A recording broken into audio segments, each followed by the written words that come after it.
Mbrëmjen e dieshme në shtëpinë më të famshme në Shqipëri. Atmosfera ka qenë më e qetë se zakonisht. Por kjo nuk i ka penguar banorët të zhvillojnë biseda me peshë për dinamikat brenda lojës. Në qendër të vëmendjes këtë herë kanë qenë Gimbo dhe Selin, të cilët janë parë të izoluar për një kohë të gjatë nga pjesa tjetër e banorëve, duke zhvilluar një diskutim të sinqertë dhe mjaft të thellë me njëri tjetrin. Biseda mes tyre ka ardhur pas komenteve të shumta që kanë qarkulluar brenda shtëpisë lidhur me afrimitetin që ata kanë krijuar kohët e fundit. Shpeshherë banorët i kanë ngacmuar, duke lënë të kuptohet se mes tyre mund të ketë diçka më shumë se sa thjesht shoqëri. Këto aludime duket se kanë shtyrë Gimbon të sqarojë qëndrimin e tij, për të mos lënë vend për keqkuptime. Gjatë diskutimit, Gimbo i është drejtuar Selinit me një ton të qetë dhe të drejtpërdrejtë, duke i theksuar se afrimi i tij ndaj saj nuk ka pasur dhe nuk ka për qëllim të ndikojë apo të prish raportin që ajo ka ndërtuar me Mirin.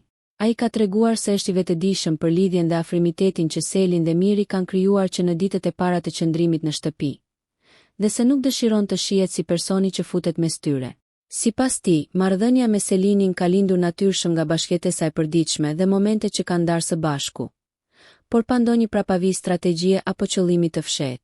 Gimbo ka lënë të kuptohet se e vlerëson shoqërinë e saj dhe komunikimin që kanë, por njëkohësisht respekton kufijtë dhe raportet që ajo ka me banorët e tjerë. Nga ana tjetër, edhe Selin ka ndarë këndvështrimin e saj, duke hedhur poshtë idenë se me saj dhe Gimbos ka pasur ndonjëherë biseda që lidhen me lojën apo strategjitë. Ajo është shprehur se marrëdhënia e tyre ka qenë gjithmonë e bazuar në biseda të zakonshme, në mbështetje dhe në shoqëri, pa kalkulime apo plane për përfitim në lojë. Selin gjithashtu theksoi se nuk është ndjerë në siklet nga situata e krijuar, pavarësisht komenteve dhe ngacmimeve të vazhdueshme nga pjesa tjetër e shtëpisë. Sipas saj, fakti që banorët i përmendin shpesh si dyshe lidhet thjesht me kohën që ata kalojnë së bashku dhe me rehatin që kanë në komunikim me njëri tjetrin. Ajo u shpreh se e merr me sportivitet gjithë situatën dhe se nuk e sheh si diçka negative, përsa kohë që gjithçka është e pastër dhe e sinqertë. Për Selinin, më e rëndësishme mbetet që marrëdhëniet e saj brenda shtëpisë të jenë të qarta dhe pa keqkuptime, si me Gimbon, ashtu edhe me Mirin. Kjo bisedë duket se ka shërbyer si një moment qartësimi mes tyre. Në një fazë të lojës ku çdo afrim, çdo distancim dhe çdo fjalë thënë merr peshë të madhe. Dinamikat në shtëpi po bëhen gjithnjë më të ndërlikuara, dhe marrëdhëniet mes banorëve po testohen jo vetëm nga emocionet, por edhe nga presioni i vazhdueshëm i lojës. Mbetet për të parë nëse ky sqarim do të ndikojë në mënyrën se si do të perceptohen Gimbo dhe Selin nga banorët e tjerë, apo nëse ngacmime dhe aludime do të vazhdojnë. Një gjë është e sigurt, çdo raport brenda shtëpisë së Big Brother po kthehet në një histori më vete, që po ndiqet me kuriozitet si nga banorët, ashtu edhe nga publiku jashtë. Pjesë nga biseda. Gimbo, desha të bëj një muhabet edhe me ty. Nëse ti mendon që unë jam futur kësaj pune me të prishur ty me Mirin. Selin, kam një vigjilencë, një telepati, është dhurat nga Zoti. Nuk është se kam vetëm unë dhe ta bërtas unë e kam. Kam një instinkt që më funksionon shumë mirë.